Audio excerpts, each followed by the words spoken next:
Assalamualaikum warahmatullahi wabarakatuh. Nama saya Rahmat Imam. Saya dari Pendidikan Biologi 2 2016. Di sini saya akan mempresentasikan mengenai akar atau radix yang merupakan materi dari struktur perkembangan tumbuhan 2 dengan dosen pengampu Ibu Khalidah Ulfa, MPD. Baiklah, pertama-tama mungkin saya akan menjelaskan dulu apa itu pengertian atau maksud dari akar. Akar merupakan bagian bawah dari sumbu tumbuhan dan biasanya berkembang di bawah permukaan tanah, meskipun terdapat juga akar yang tumbuh di atas tanah. Hitogenesis appearance akar berbeda dengan batang pada spermatopita. Xilem primer pada akar bersifat ekstrak, sedangkan pada batang bersifat endrak.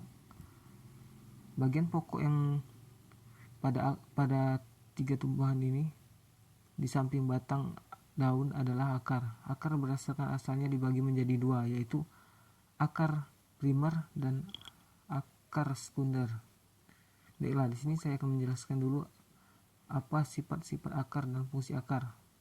Di sini saya akan menjelaskan pertama fungsi dari akar dulu. Menurut Gispobomo, akar bagi tumbuhan mempunyai fungsi antara lain yaitu memperkuat berdirinya tumbuhan, untuk menyerap air dan zat makanan yang terlarut dalam air, mengangkut air dan zat-zat makanan pelarut ke tempat pada tumbuhan yang memerlukannya. Dan sifat-sifat akar antara lain yaitu bagian tumbuhan yang biasanya terdapat di dalam tanah dengan arah tumbuh ke pusat bumi atau menuju air. Ke pusat bumi disebut geotrop, ke pusat air disebut hidrotop, meninggalkan udara dan cahaya. Yang kedua itu tidak berbuku-buku serta tidak beruas dan tidak mendukung daun-daun atau sisik-sisik maupun bagian lainnya. Yang ketiga, warnanya tidak hijau, biasanya keputih-putihan atau kekuning-kuningan.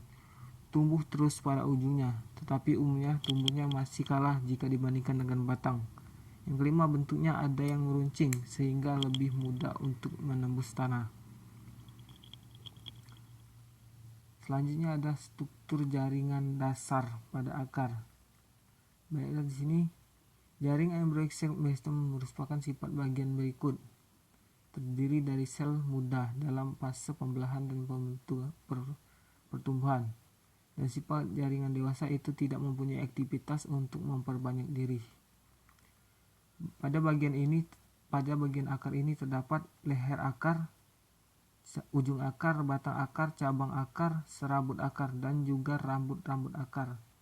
Dan di gambar sebelah kiri ada daerah diferensi atau bagian atas, daerah pemanjang yang berada di bagian tengah, daerah pembelah yang ada di bagian bawah, dan tudung akar. Baiklah, di sini saya akan menjelaskan dulu tentang leher akar, yaitu leher atau pangkal akar atau kolum, yaitu bagian akar yang bersambung dengan pangkal batang. Selanjutnya ada ujung akar atau apex radix, bagian akar yang paling mudah terdiri atas jaringan yang masih dapat menggandakan pertumbuhan. Yang ketiga ada batang akar atau corpus radix, bagian akar yang terdapat antara leher akar dan ujungnya. Yang keempat, cabang-cabang akar atau radix lateralis adalah bagian akar yang tidak langsung bersambungan dengan pangkal batang, tetapi keluar dari akar pokok dan masing-masing dapat menggandakan cabang lagi. Yang kelima itu serabut akar atau fibria radicalis, yaitu cabang akar yang halus dan berbentuk serabut. Selanjutnya ada rambut-rambut akar atau kalipsa, adalah bagian akar yang letaknya paling ujung, terdiri atas bagian jaringan yang berguna untuk melindungi ujung akar yang masih mudah dan lemah. Rambut akar adalah bagian yang bersifat sementara, artinya umurnya pendek dan hanya terdapat pada ujung akar saja. Sistem perakaran akar dapat dibedakan menjadi dua, antara lain yaitu sistem akar tunggang dan sistem akar serabut. Sistem akar tunggang, jika akar lembaga tumbuh terus menjadi akar pokok yang bercabang-cabang menjadi akar yang lebih kecil, atau akar tunggang disebut akar pokok yang berasal dari asal akar lembaga. Susunan akar tersebut terdapat pada tumbuhan biji berkeping dua dan tumbuhan berkeping telanjang.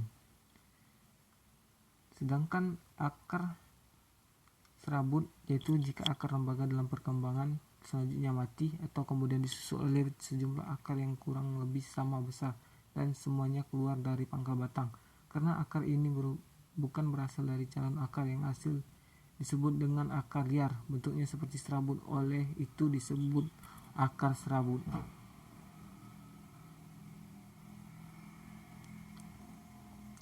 Struktur perkembangan batang primer dan sekunder pada akar. Yang pertama itu struktur dan perkembangan primer pada akar. Pertumbuhan primer memperpanjang akar dan tunas. Pertumbuhan primer adalah pertumbuhan memanjang dihasilkan oleh meristem apikal. Secara kolektif, hasil pertumbuhan ini disebut pertumbuhan primer.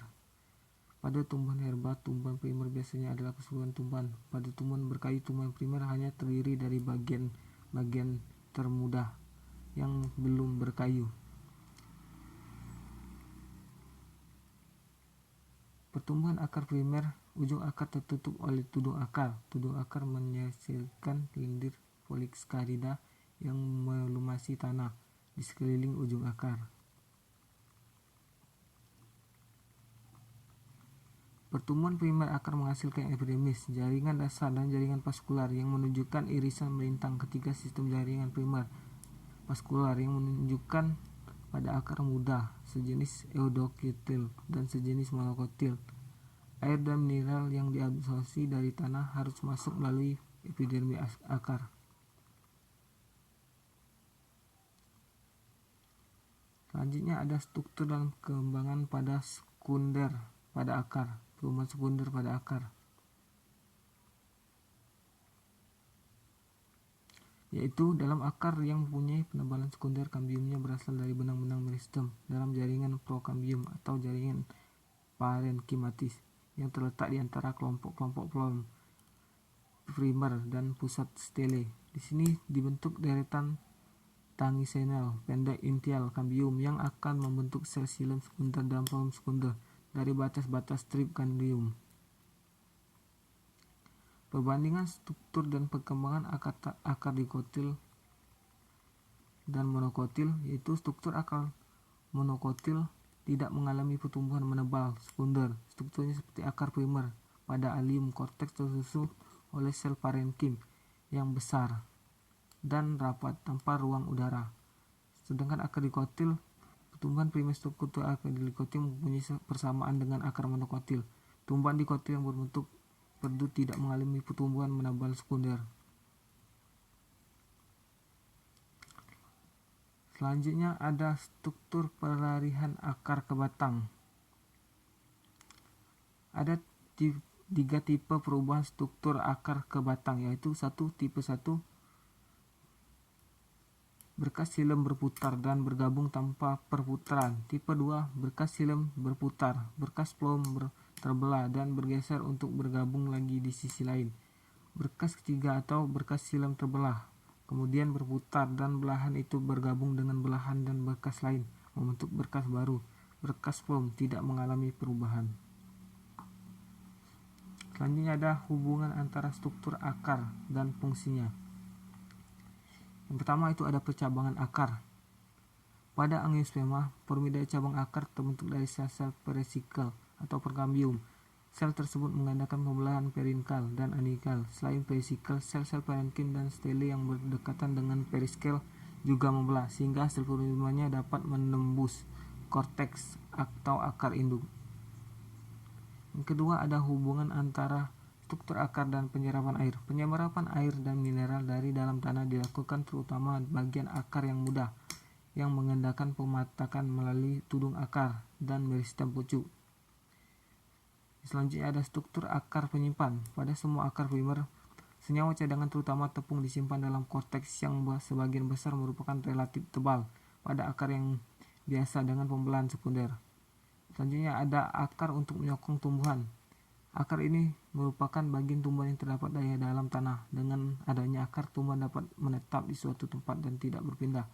Dikotil mempunyai susunan akar bercabang sehingga mungkin tumbuhan lebih kuat, sementara akar sabut dan bulu akar yang berfungsi untuk berpegangan pada tanah. Selanjutnya ada akar udara. Akar udara ini menunjukkan adaptasi khusus. Sel korteks sering berisi kloroplas dan aktif berfotosintesis. Akar udara mempunyai filamen, yaitu epidermis multilapis yang berfungsi menyimpan air. Dan yang terakhir ada akar sebagai organ aerasi. Sistem akar dari pohon yang tumbuh di garwah pantai berawa yang tanahnya selalu tergenang dan kekurangan oksigen menunjukkan berbagai adaptasi terhadap habitat mereka.